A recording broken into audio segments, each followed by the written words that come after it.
Halo, assalamualaikum teman-teman. Jumpa lagi dengan saya Ilham Aris. Selamat datang di channel Promo The Series. Gimana kabar kalian? Semoga selalu sehat dan baik-baik saja ya. Kali ini kita akan merangkum Donghua Sing Jin The Great episode 2 ya guys. Dan gak usah berlama-lama lagi, langsung saja gas cuy. Petualangan Guixiao dan Guozi berlanjut. Saat ini mereka sudah memasuki hutan monster. Terlihat Guixiao, si monster babon, sedang bertarung dengan siluman Dajjal mata satu. Tubuh mereka sama-sama besar dan imbang, tapi dalam pertarungannya justru tidak imbang sama sekali. Guixiao dengan mudah memukuli monster Dajjal. Bahkan menurutnya pertarungannya ini sama sekali tidak seru.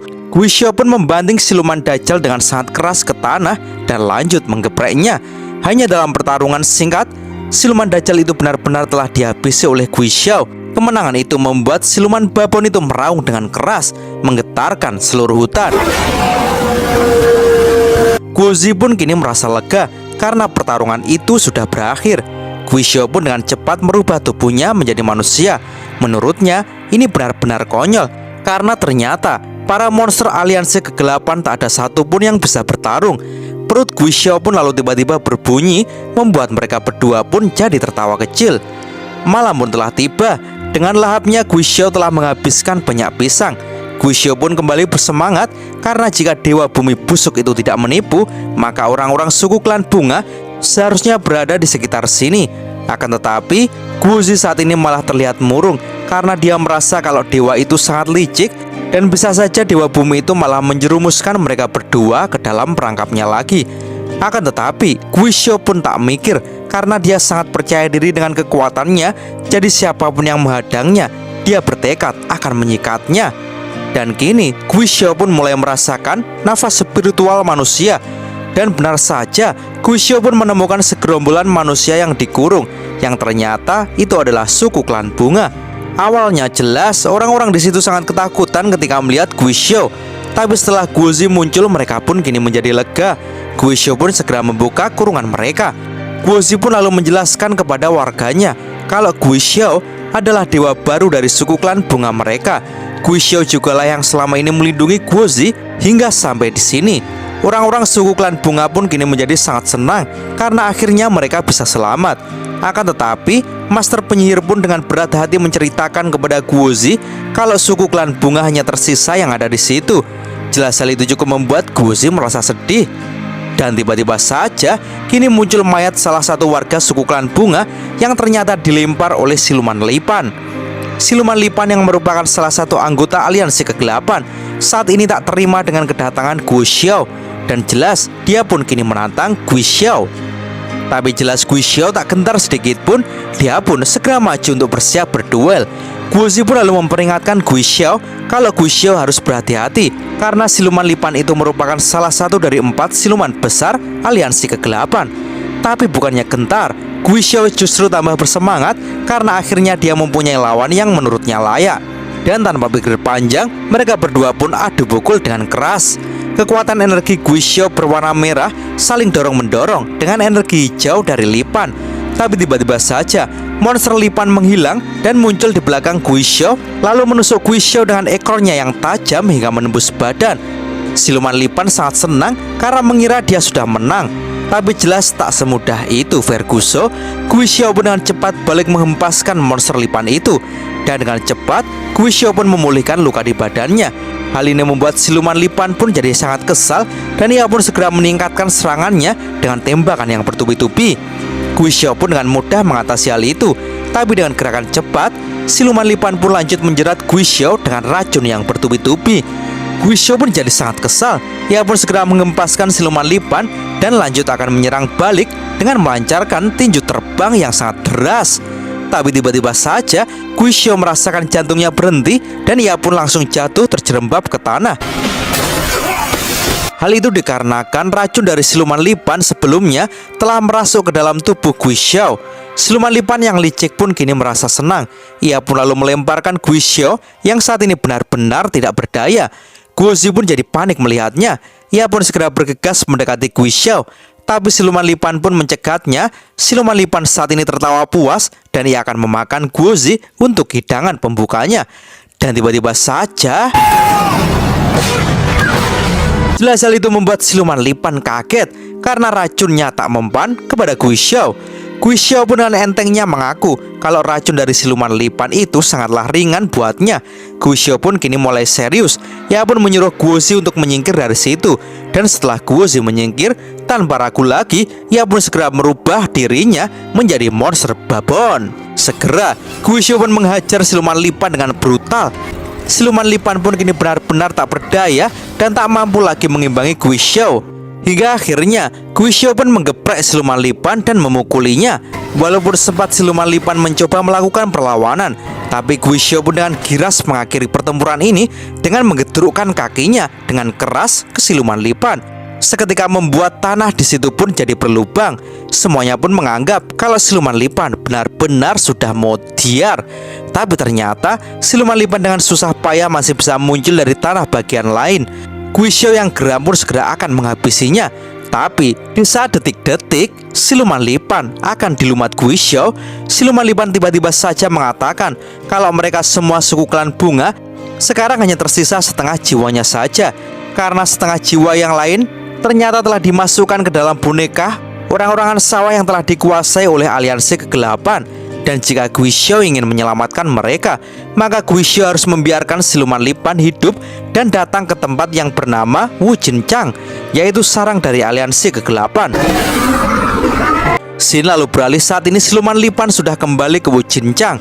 Ia pun segera disambut oleh siluman rubah ekor 9. Dia sangat penasaran dengan sosok Guizhou yang bahkan mampu mengalahkan siluman Lipan.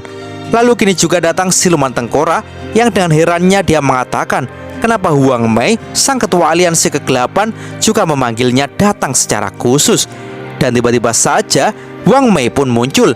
Dia adalah sosok iblis setengah Buddha dengan membawa monster kaki 4. Ia pun mengatakan kalau siluman babon pendatang baru memang layak dijuluki dengan gelar siluman besar. Lalu kini juga muncul api yang membakar tanah di situ, yang ternyata itu adalah siluman kerbau, sang penguasa gunung api berkobar. Dia saat ini juga menginginkan Guizhou sebagai mangsanya.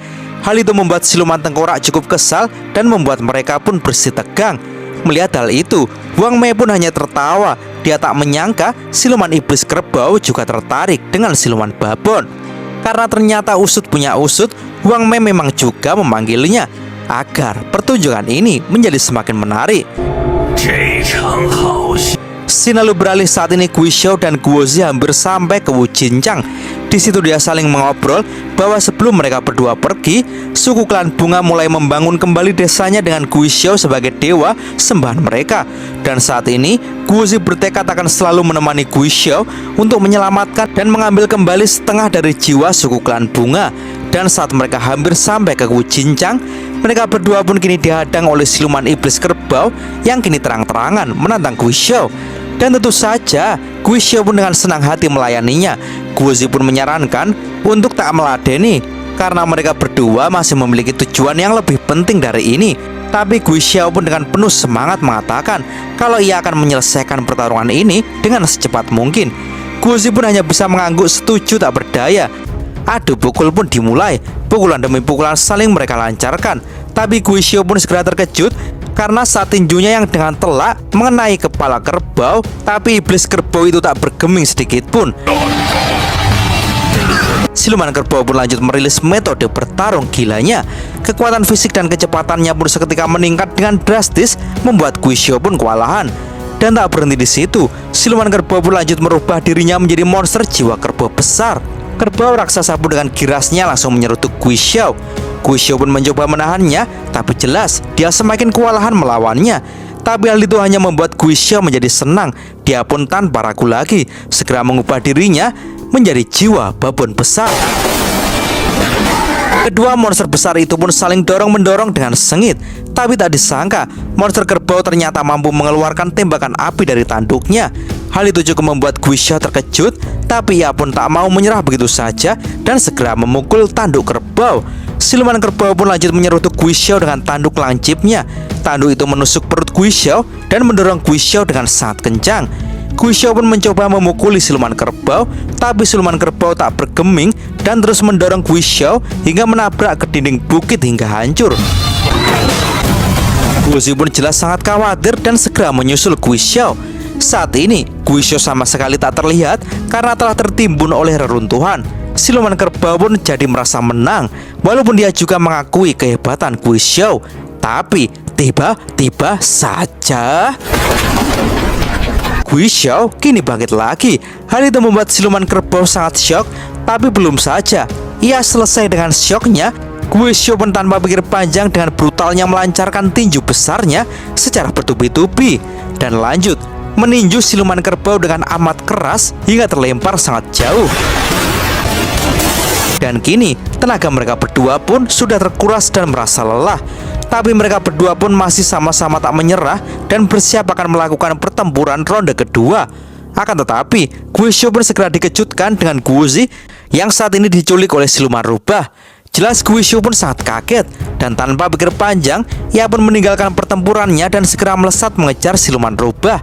Dan saat hampir terkejar, tiba-tiba saja kini siluman tengkorak pun datang dan merebut Guozi.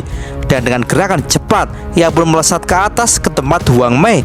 Siluman tengkorak merasa bangga karena ialah yang akhirnya berhasil menangkap Guozi.